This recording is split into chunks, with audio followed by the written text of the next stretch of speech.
What's up, yo? This is Hammer here again, back with another video. And uh I don't even know where to begin when it comes to this topic because when it comes to the Asians, I have so much I want to say, but I'm gonna try the best I can, to flesh out my thoughts. But let's just talk about the affirmative action thing, right? And then from then I'll build on to other aspects, right? Before the affirmative action sort of decision even happened when it came to Asians, right? There was already this problem in America in regards to the fact that Asians had purposely allowed themselves to be used as a proxy class, right? And what that essentially meant is that whether they knew it or not, the greater white society would essentially use Asians essentially as a buffer class against any kind of movement, any kind of criticism in regards to the systems that were put in place. So whenever someone will talk about, hey, white people have an advantage here, white people have an advantage there, white, right?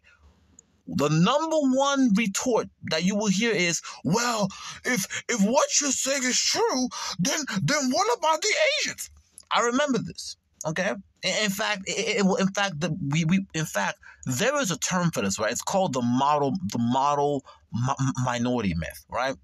Asians, for some time now, even before this affirmative action, right, they were already dubbed and they were already classified as this sort of model minority, right? And this sort of, perfect minority groups who don't complain about race. They come, they bow their heads, they work themselves to the bone, and they go to college, and sitting really is these other blacks and these other minorities that can get their act together, right? Now, here's the thing. If you just do any research in regards to American history, you recognize that the idea of the model minority is actually a relatively new concept.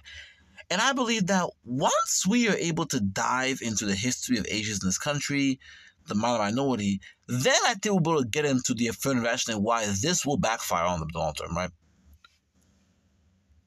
When Asians first started coming here in North America, to the United States, right, they were not viewed as a minority, right? They were viewed as the yellow peril. They were viewed as having small eyes, right? They were viewed as, cheap labor or railway workers, right? They were heavily discriminated against for the most part. They were viewed as, for example, Chinese, right? China was viewed as a sick man of Asia. This is how they were viewed. Oh, they were called Orientals. This is the vast majority of history in this country with regards to Asians. Is not them being viewed as minority. It's them being shitted on by white people. Because not only were they called on by the whites, not only was China humiliated by the whites, when Chinese migrants came to America as well as other Asian immigrants, right, they themselves were heavily disrespected, were heavily discriminated against, right? That was the history of Asians in this country, right? I'm going to give an example. White people have made fun of their eyes, right? These sort of slit eyes. They have made fun of Asian eyes to such an extent that even to this day, Asians still are sensitive. They still have a sense of sensitivity to that. That's how far back it goes, okay? The Chinese Exclusion Act. There was a law passed in this country just to prevent Chinese immigrants from coming here because you guys were, quote unquote, taking their jobs, right? The Japanese internment camps. It's like when we look at Americans' history, Asians have never really, they've never been really about whites. Like when white people felt like they didn't need the Asians, they were essentially put down everybody else. You guys are the yellow peril. You're the Orientals, right? You guys have slanted eyes. You're not equal to the white males, okay? This was the history. This was how things, played out. everything only started really to change, really, I will say, after the Civil Rights Movement. After World War II and after the Civil Rights Movement, right? White Americans started to quote-unquote change their game plan, right? On one hand, geopolitically, they were seeing that, okay, you have the Soviet Union coming up, you have the Chinese coming up, right? So we are in a geopolitical Cold War. And by the way, people need to understand that, look, the only reason why the Civil Rights Act even actually got through was because of the Cold War. Yes, you have Black Americans in the street. Yes, you have pushback. But people need to understand that Black Americans have always been fighting for the rights. This is not a new thing. Black Americans have always been out there, putting hands to foot when it comes to white people. Okay? The only difference is that the environment was just not suited for that. But when the Civil Rights Movement happened, it happened around the perfect time because America was in this power struggle with the Soviet Union and these sort of communists, right? And so because, they were in this power struggle, the Chinese and the Russians and the sort of communist bloc was able to apply duress and pressure against the West. Anytime the United States were to speak up against the Soviets, speak up against communists, what would they say? What about the blacks?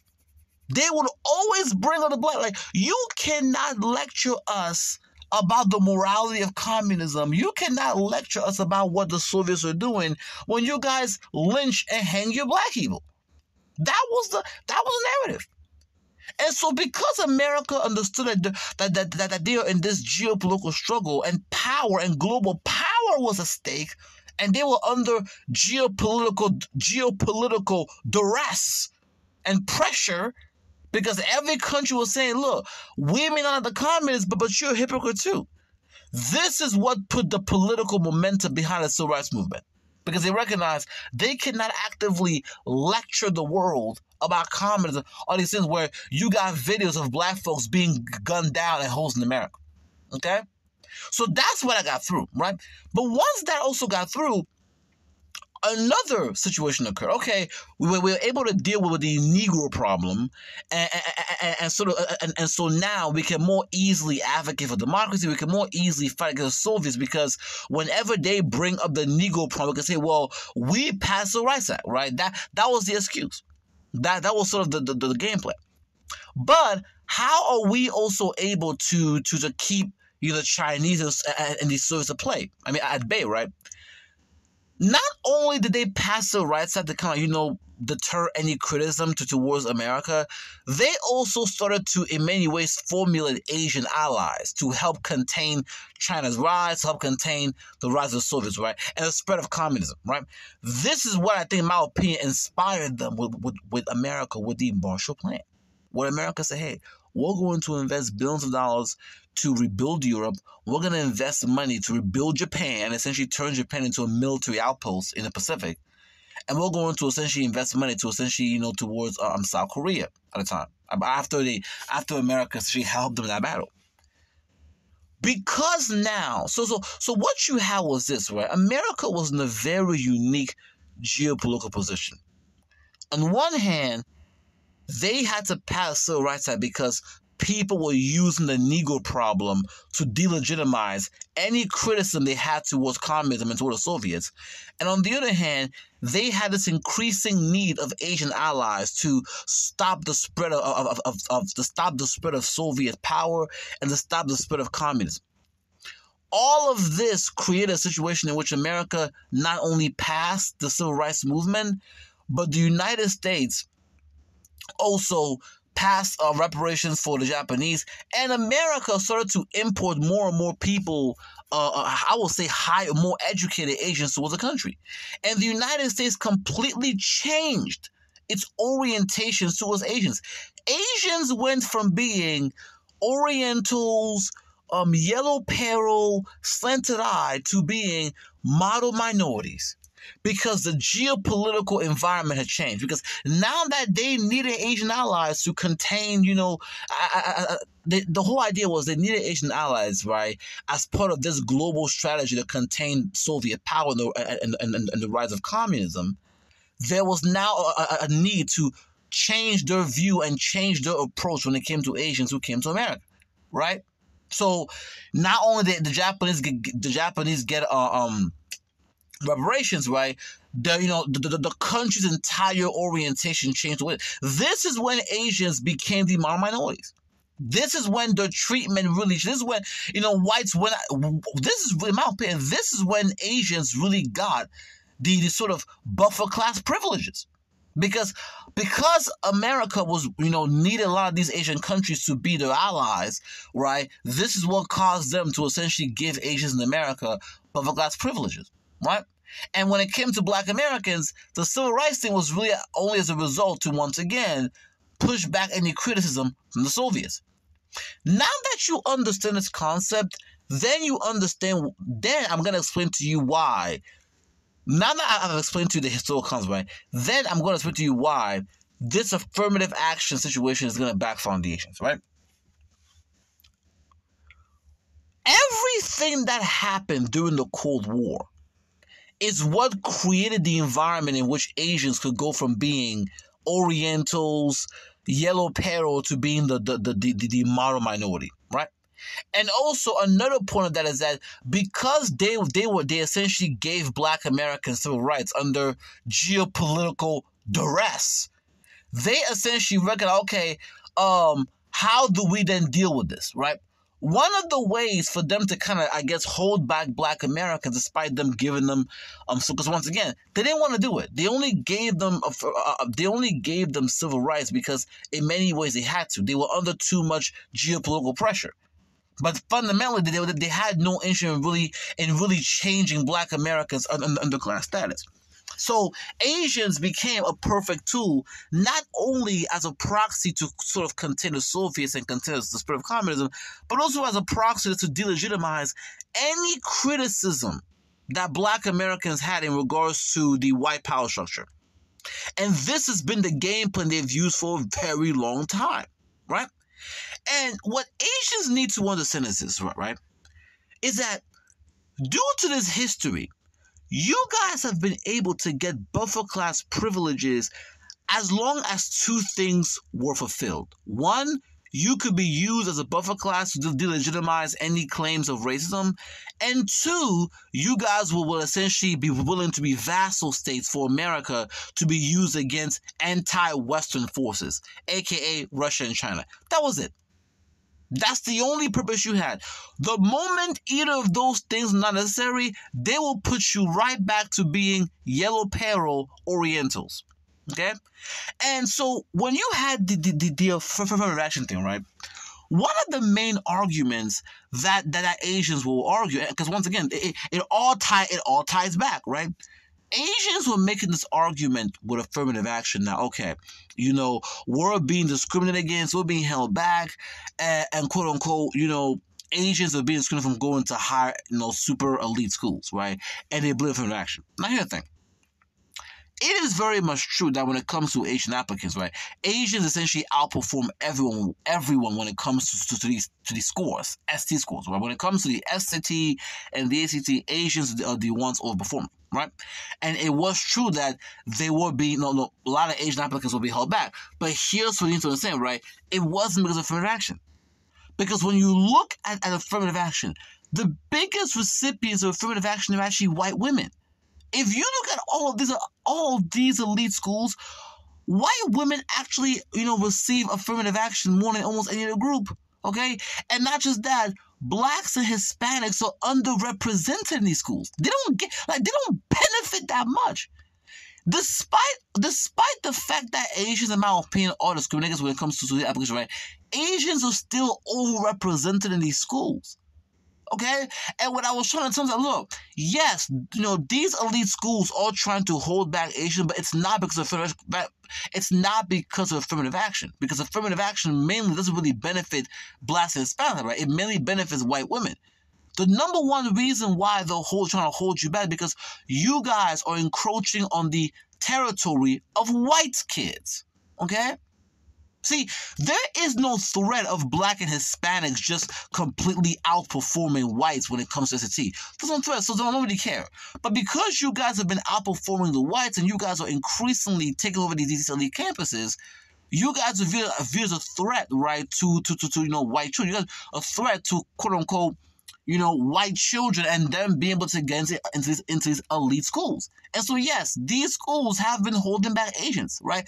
But it's because to preserve the advantage of white kids. It was never about minorities or affirmative action. And I said, what y'all need to understand, I told them, look, you guys have been, ever since really the Cold War, just like how I explained earlier in the video, right? Because of all of the factors in the Cold War, you guys have been allowed to have buffer class privileges. And what you need to understand is that these buffer class privileges were given to you, right, for specific reasons, right? That's what it was. Okay, but despite the buffer class privileges you were given, whites still want to maintain the position of being at the top. And what you need to understand is that you're being used right now when it comes to the affirmative action case. Okay, they're only using you right now to take out affirmative action, right? Because of benefit of the white kids, but it's not gonna change your situation. Okay, and what Asians, I think, in my opinion, did not recognize that they believe that if they sided with the white majority and it took rational, but I said, no. Once again, yes, Asians are being held back in elite schools, but it's not because of affirmative. It's because it's because of white kids, right?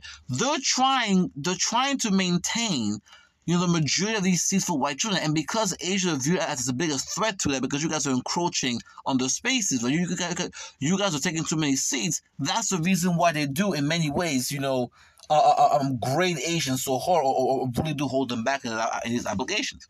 Okay, and I think what Asian thing failed to understand is that all of this was done because, once again, you guys will allow buffer class privileges, right, as long as you play a role.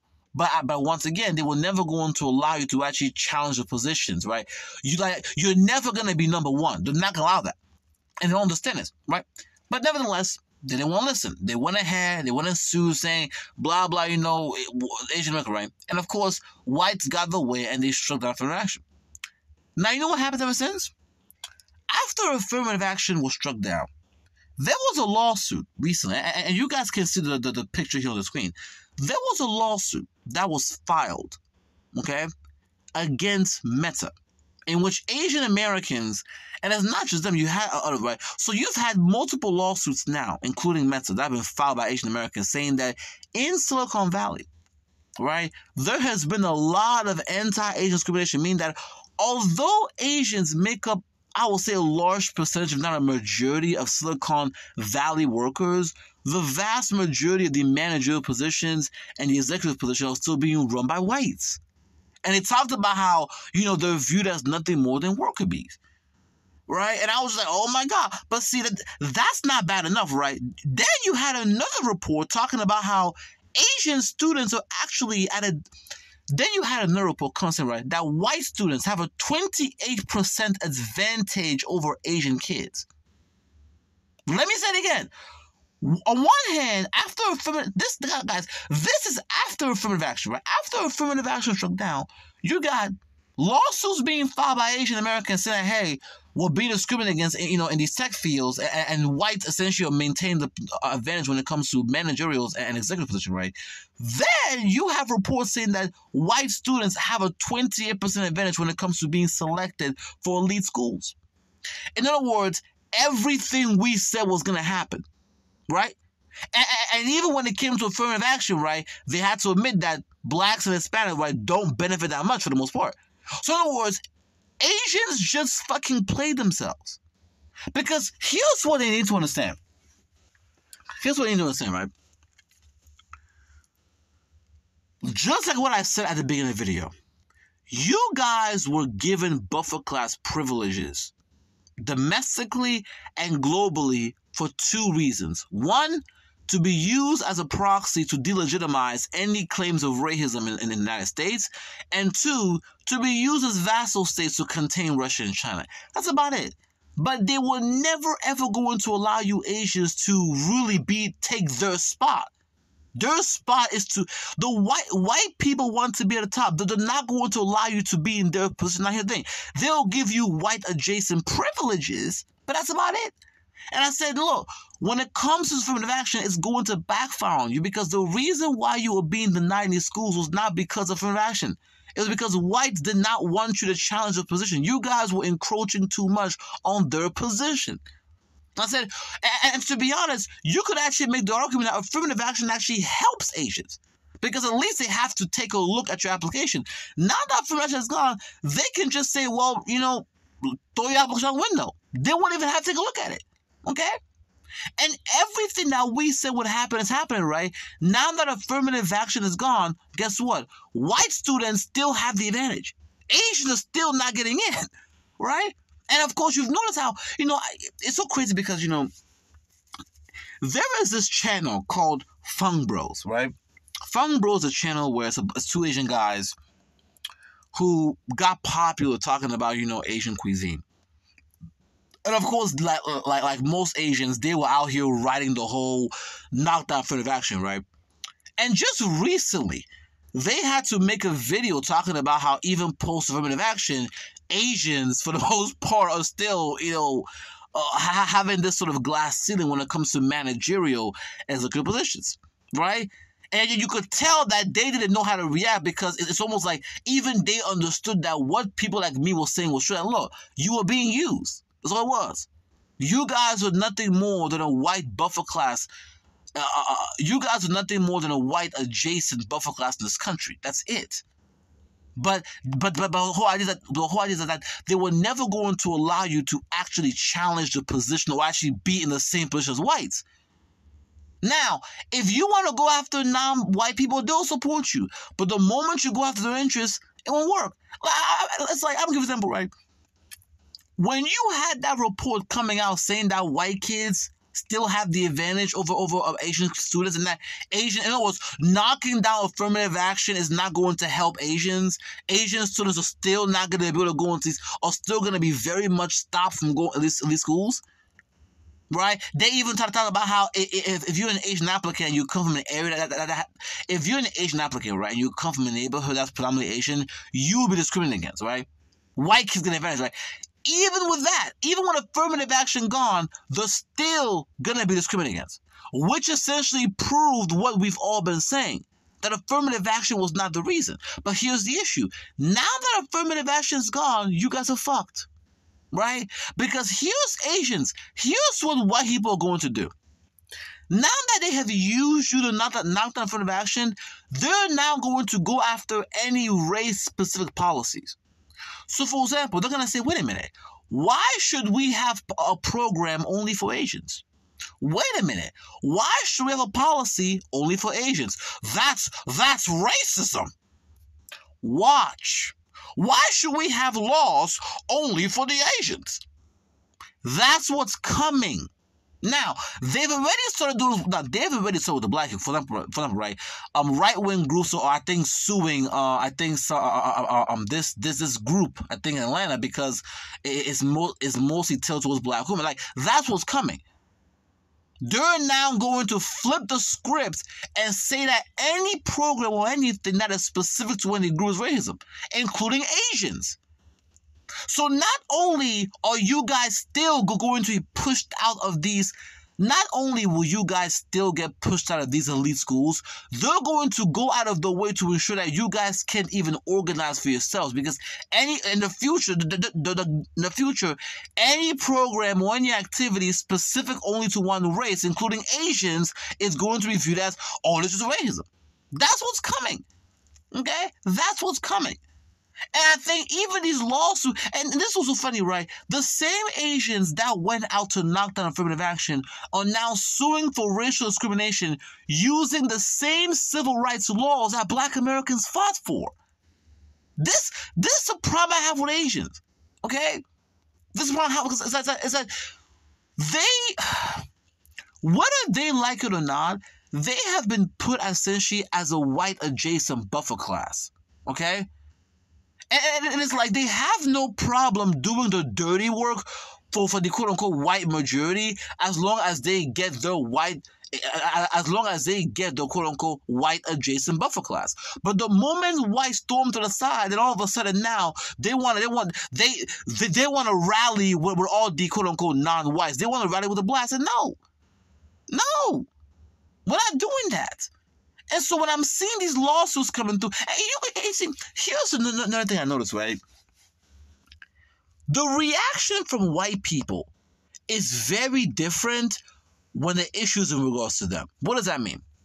When Asians were making these arguments about, how it was black people that were attacking them, how it was affirmative action, if you go to any of these articles, white people in the chat were saying, yes, they were celebrating it. They were like, yes, go ahead.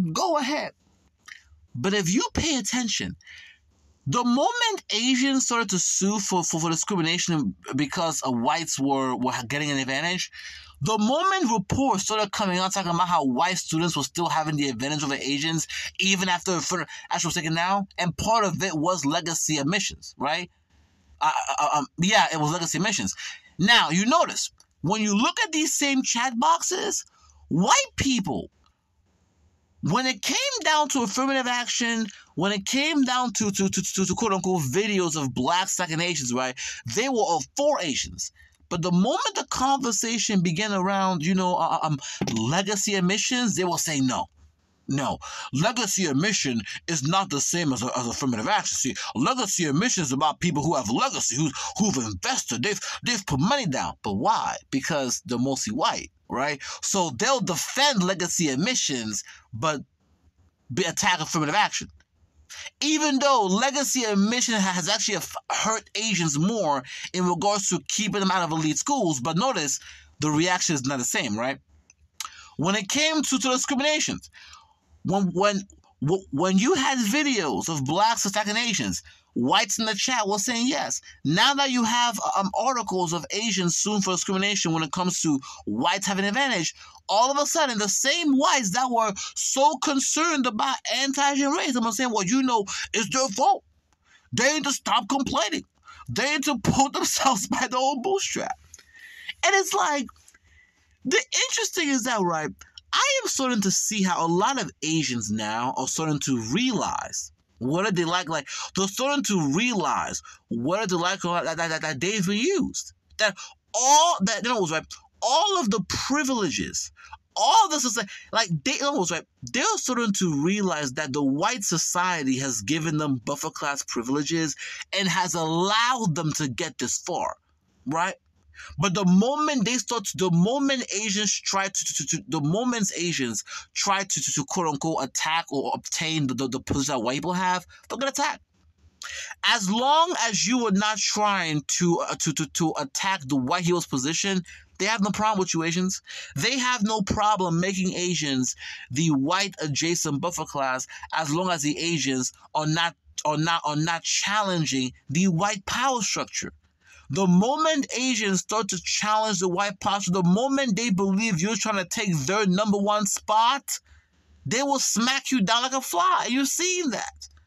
All of a sudden, the same whites that were, against affirmative action are now supporting legacy admissions. The same whites that were for the anti-Asian hate crime bill because they thought it was because the perception was that it was mainly black people attacking Asians, all of a sudden now they are against the lawsuits, right, against METSA when it comes to anti-Asian discrimination.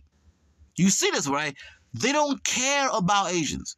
They only use Asians as a proxy to maintain the white power structure. And the moment you go out of line or try to challenge the white power structure, they will smack you down. But see, this goes back to this sort of problem that I think Asians have globally. Asians have this, I don't know what to call it, this obsession with white people. And it's global. It's global, okay? I'm going to give an example, right? When I was watching that channel, Fung Bros, right, again, right, Asian men complain so much about how their women are obsessed with a Brad or obsessed with a white man, and how their women essentially will chase white men. But I'm like, look, I can't really blame Asian women. Because let's be honest here, Asian dudes, right? And this is right. Asians have a culture of worshiping whites. And so if you have a woman, an Asian female, if an Asian woman is growing up in a community where she is being told left and right how much more better white people are, yeah, don't be surprised when she pedestalizes white men. And also, another thing I've come to realize that a lot of the Asian guys who complain about, Asian women dating white men are hypocrites, because, to be honest here, they themselves, a lot of those same Asian guys who complain about Asian women getting with white men, those same Asian guys lust after white women. And what I've come to realize is that Asian guys don't genuinely have a problem with white worship. Asian guys don't genuinely have a problem with Asian women dating white men. They only have a problem that the women are able to date out better than them. If Asian men were able to date out and get white women, they'll be doing it. They'll be happy. They're only mad that they can date out white the same way the women can. They're only mad that white women are not trying to get with them the same white men are trying to get with Asian women. That's all it comes down to. So you're not really against white worship. You're just mad that you can engage in sort of interracial white marriages the way Asian women can. That's all it is. Okay? That's the problem. But going back to the conversation, look, here's what Asian Americans need to understand, okay? The affirmative action situation was you guys versus tools, and it's already backfiring, okay? It's already backfiring because the same whites that were behind you are not supporting anymore, okay? They're making it very clear that, hey, we'll knock down affirmative action, but legacy emissions gotta stay. They're defending it.